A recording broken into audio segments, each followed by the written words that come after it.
तो मुर्दा शंख या लिथार्ज। ठीक है, तो इसका सबसे पहले हम बेसिक डिस्क्रिप्शन देख लेते हैं। तो इसको संस्कृत में हम मृददार श्रृंगम, हिंदी में मुर्दा शंख, इंग्लिश में लिथार्ज, केमिकल नेम जो है या रासायनिक नाम जो है वो लेड ऑक्साइड, संकेत या केमिकल फॉर्मूला जो है इसका PbO है। ठीक है, तो ये है बेसिक डिस्क्रिप्शन। मृददार श्रृंगम संस्कृत में, हिंदी में मुर्दा शंख, इंग्लिश में litharge, chemical name lead oxide और संकेत जो है PbO है। ठीक है, अब हम देखते हैं मुर्दा शंख या लिथार्ज का पर्याय या साइनोनिम्स ऑफ लिथार्ज। तो इसके लिए जो पर्याय दिया है, 4 पर्याय दिए गए हैं, वो है कि मृददार श्रृंगक, बोदार श्रृंग, मुर्दा शंख, मुद्रा शंखक। एक बार फिर से बोलता हूँ, मृददार श्रृंगक, बोदार श्रृंग, मुर्दा शंख, मुद्रा शंखक। ठीक है, तो ये इसके पर्याय हो गए या साइनेम से हो गए। अब हम देखते हैं मुर्दा शंख या लिथार्ज का इतिहास, या कह सकते हैं हिस्ट्री ऑफ मुर्दा शंख और लिथार्ज, हिस्ट्री ऑफ इतिहास। तो ठीक है, तो 8वीं शताब्दी के बाद के रस ग्रंथों में इसका उल्लेख हमको मिलता है। जितने भी रस ग्रंथ हैं 8वीं शताब्दी के बाद जो आए हैं, उनमें मुर्दा शंख का वर्णन मिलता है। रसेन चूड़ामणि जो 12वीं शताब्दी में आई है, उस ग्रंथ में साधारण रस वर्ग में वर्गीकृत होने के बाद सभी रस ग्रंथों में इसका वर्णन मिलता है। तो 12वीं शताब्दी के रसेन चूड़ामणि के ग्रंथ में वर्णन होने के बाद, साधारण रस वर्ग में वर्गीकृत मतलब क्लासिफाइड होने के बाद, ये सभी रस ग्रंथों में इसका फिर वर्णन मिलता है। ठीक है, तो बस ये इतिहास हो गया और पर्याय हो गया। अब हम देखते हैं मुर्दा शंख या लिथार्ज का प्राप्ति स्थान या अकरेंस ऑफ मुर्दा शंख और लिथार्ज। तो ये मिलता है राजस्थान में आबू पर्वतमाला पे, गुजरात, मध्य प्रदेश, झारखंड एवं विदेशों में वर्मा आदि देशों में ये मिलता है। ठीक है, तो राजस्थान के आबू पर्वत पे, गुजरात, मध्य प्रदेश और झारखंड तथा विदेश में वर्मा आदि देशों में इसका प्राप्ति स्थान या अकरेंस है। तो ये है लिथार्ज, ऐसे ही होता है लिथार्ज। ठीक है, तो ये इमेज है लिथार्ज की, ये लिथार्ज लेड ऑक्साइड पाउडर है, इसका चूर्ण ऐसे ही होता है। और ये येलो लिथार्ज, यही सब है, रेड लिथार्ज, ये सब है लिथार्ज। ठीक है, अब हम देखते हैं लिथार्ज का परिचय, इंट्रोडक्शन ऑफ लिथार्ज। तो मुर्दा शंख नाग और ऑक्सीजन का यौगिक है।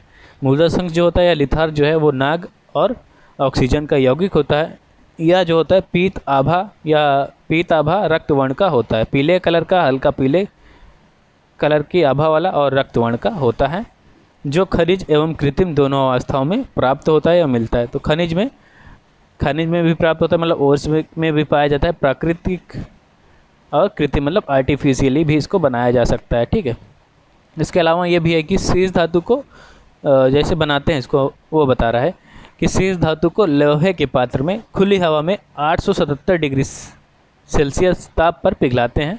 शीश धातु को हमको लोहे के पात्र में खुले हवा में 877 डिग्री सेल्सियस ताप पर पिघलाना है तो मृददार श्रृंग बन जाता है। ठीक है, और 300 डिग्री सेल्सियस ताप पर शीश धातु को खुली हवा में गर्म करने पर पीत चूर्ण मतलब लेड ऑक्साइड बन जाता है। अगर 300 डिग्री सेल्सियस पे हम हीट कर रहे हैं तो पीत चूर्ण मतलब लेड ऑक्साइड बनता है। अगर 870 डिग्री सेल्सियस पे हीट कर रहे हैं तो मृददार श्रृंग बनता है।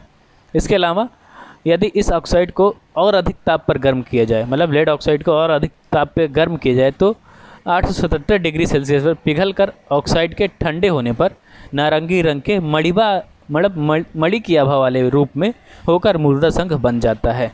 ठीक है, तो एक है कि 870 डिग्री सेल्सियस पे हमने हीट किया तो मृददार श्रृंग बन गया, 300 डिग्री सेल्सियस पे हीट किया शीश धातु को खुली हवा में तो पीत चूर्ण मतलब लेड ऑक्साइड बन गया। अगर इसी लेड ऑक्साइड को हम फिर से 877 डिग्री सेल्सियस पे हीट करते हैं और ठंडे होने के बाद ये नारंगी रंग के मणि की आभा वाली रूप में बनता है, जो कि हम मुर्दा शंख कहते हैं इसको। ठीक है, तो ये हो गया परिचय। अब हम देखते हैं मुर्दा शंख भेद या टाइप्स ऑफ मुर्दा शंख या लिथार्ज। तो आयुर्वेद प्रकाश के अकॉर्डिंग मुर्दा शंख के 2 भेद माने गए हैं, जिसमें पहला है पीत वर्ण और दूसरा है पांडु वर्ण। ठीक है, जो पीत वर्ण होता है वो सदल होता है और जो पांडु वर्ण होता है वो निर्दल, मतलब जो पीत वर्ण होता है वो दल युक्त होता है और पांडु वर्ण निर्दल होता है, मतलब उस दल रहित होता है। और पीत वर्ण जो होता है वो खनिज में पाया जाता है और पांडुवर्णु जो होता है वो आर्टिफिशियली बनाया जाता है। ठीक है, ये हो गया मृदा संघ के भेद। अब हम देखते हैं मृदा संघ शोधन।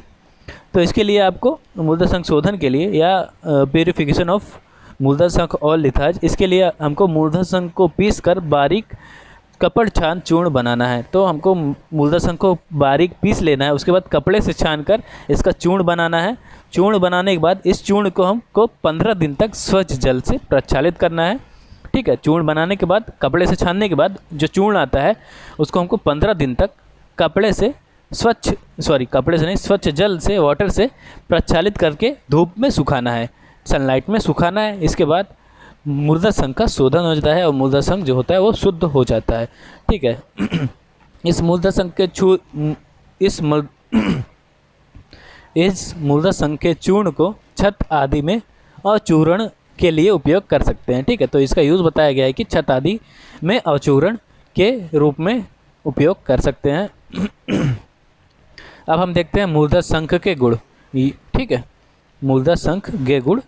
तो इसके लिए जो श्लोक दिया गया है रस तरंगणी अध्याय 21 में 170 और 171 नंबर पर श्लोक जो दिया गया वो है कि मृद्दार श्रृंगम शिशिरम परम वात कपापहम, मृद्दार श्रृंगम शिशिरम परम वात कपापहम, फिरंग व्रण हृत केश्यम व्रण रोपणम उत्तमम, फिरंग व्रण हृत केश्यम व्रण रोपणम उत्तमम, भग्न संधान जननम पामा कंडु अतिकादि नुत, पामा कंडु अतिकादि नुत, संकोचकम विशेषण त्वक दोष समनम मतम। ठीक है, तो ये हो गया मृदा संघ के गुण। इसमें जो मृदा संघ के गुण बताया गया वो है कि यस जो होता है, एक मिनट, ये हो जाता है शिशिर मतलब शीत होता है, गुरु होता है और वात कफ दोष नाशक होता है। वात कफ पहम, वात कफ दोष नाशक, फिरंग व्रण हृत केश्यम मतलब फिरंग ज्वरण और केश से होता है, तथा व्रण रोपक व्रण रोपणम उत्तमम मतलब व्रण रोपक होता है, भग्न संधान जननम मतलब भग्न संधान जनन होता है, पामा कंडु और आदि त्वक दोष मतलब त्वचा के दोष को हरने वाला होता है, समन करने वाला तथा संकोच कर होता है मतलब सुखाने वाला होता है। इसके अलावा यह भी बताया गया कि इसको रस बंधन में उत्कृष्ट एवं नाग का सत्व भी कहा गया है। इसका केवल बाह्य प्रयोग किया जाता है। ठीक है, तो इसका अंत प्रयोग नहीं किया जाता, इसको सिर्फ बाह्य प्रयोग किया जाता है। तो यहाँ पे हो गया हमारा मृदा संघ के गुण। अब हम देखते हैं यहाँ पे कंप्लीट हो गया हमारा मृदा संघ। ठीक है, मतलब हमारा साधारण रस वर्ग टॉपिक कंप्लीट हो गया रसशास्त्र का। अब हम देखते हैं कि साधारण रसर को सामान्य शोधन जो भी बताया गया शोधन, अगर हमें सिंपल से शोधन करना है सभी रसों का, जैसे सभी द्रव्यों का, जैसे मृदा संघ हो गया और बताया गया था कि गिरी सिंदूर हो गया, हिंगुल हो गया, ठीक है, वराटिका हो गया, अग्निजार हो गया, कपर्द हो गया, नवसादर हो गया और कंपिल्लक हो गया। तो इन द्रव्यों का सिंपल सा शोधन करने के लिए साधारण रस वर्ग में बताया गया है कि इनका शोधन करने के लिए कोई भी साधारण रस के द्रव्य में किसी भी द्रव्य को शोधन करने के लिए मातुलुंग एवं आद्रक स्वरस की 3 भावना 3 दिनों तक देनी है। मातुलुंग एवं आद्रक स्वरस मतलब मातुलुंग नींबू और आद्रक स्वरस की 3 भावना देनी है 3 दिनों तक।